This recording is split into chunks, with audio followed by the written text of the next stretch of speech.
اکبر، صدق اللہ و مولانا العظیم و صدق رسول النبی الکریم۔ اللہ تبارک و تعالیٰ کا لاکھ لاکھ شکر ہے کہ آج ہم اس گھر میں جمع ہوئے ہیں اللہ تبارک و تعالیٰ کا ذکر کرنے کے لیے، اور اس نیت کے ساتھ یہاں تشریف فرما ہوئے کہ اس ذکر کا جو ثواب ہے وہ تحفے کے طور پہ اپنے مرحوم و مغفور جناب چچا محمد خالد صاحب کی روح کو تحفے کے طور پہ پیش کریں گے۔ اور پھر کرم بالائے کرم یہ کہ آج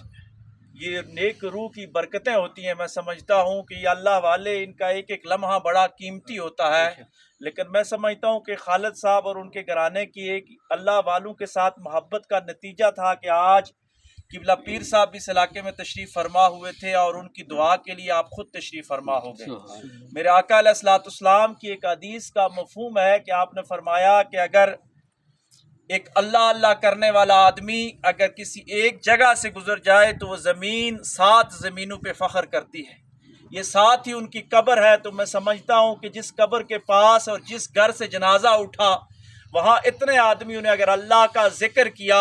تو اس دور میں لوگ اہتمام کرتے ہیں، بڑے بڑے پروگرامات سجاتے ہیں، لیکن یہ کسی روح کی برکت ہوتی ہے کہ اللہ والے وہاں خود تشریف فرما ہو جاتے ہیں۔ یہ ذکر اتنی بڑی چیز ہے کہ میرے آقا علیہ الصلوۃ والسلام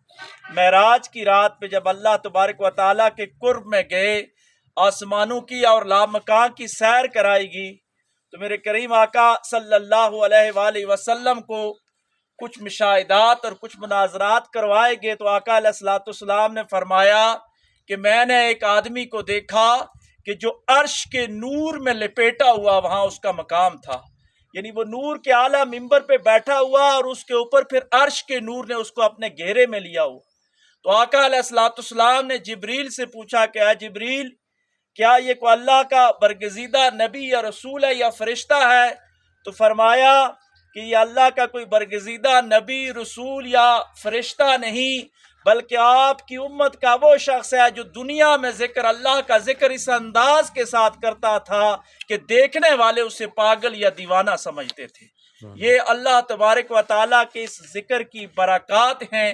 جو زندہ رہتے ہوئے ابھی ہم پہ چھما چھم برستی ہیں، اور مرنے کے بعد بھی ہماری قبروں پہ اسی طرح برستی ہیں۔ شرط یہ ہے کہ ہم اخلاص کے ساتھ، دل کے ساتھ، اللہ والوں کے ساتھ اپنا تعلق قائم کر لیں۔ جو لوگ بھی اللہ والوں کے ساتھ تعلق قائم کرتے ہیں تو اللہ ان کو یہ نعمت عطا فرما دیتا ہے کہ ان کے گھروں میں، ان کی زبانوں پہ، ان کے سینوں پہ اللہ کا نام جاری ہو جاتا ہے۔ جتنے بھی لوگ یہ چاہتے ہیں کہ مرنے کے بعد ان کے پیچھے ذکر کیا جائے، ان کے گھروں میں اللہ تبارک و تعالیٰ کا ذکر ہو، تو وہ اللہ تبارک و تعالیٰ کے ولیوں کے ساتھ اپنا تعلق مضبوط کر لیں۔ ایک اور حدیث کا مفہوم کہ آقا علیہ الصلوۃ والسلام نے فرمایا کہ جس گھر پہ اللہ تبارک و تعالیٰ کا ذکر ہوتا ہے تو اللہ تبارک و تعالیٰ اس گھر کو 4 انعامات عطا فرماتا ہے۔ اس انعامات میں سے ایک انعام یہ ہے کہ اللہ تبارک و تعالیٰ کی جو رحمت کے فرشتے ہیں وہ اس گھر میں مستقل اپنا ٹھکانہ بنا لیتے ہیں۔ اسی لیے اللہ والوں کے آستانوں پہ بڑی رحمتوں اور برکتوں کا نزول ہوتا ہے کہ ان کے ہاں صبح و شام اللہ کا ذکر ہوتا ہے اور اللہ کی رحمت کا مستقل ڈیرا ہوتا ہے۔ اللہ تبارک و تعالی ہمیں اپنا ذکر اپنے نیک لوگوں سے سیکھ کر کرنے کی توفیق عطا فرمائے۔ وآخر دعوانا الحمدللہ۔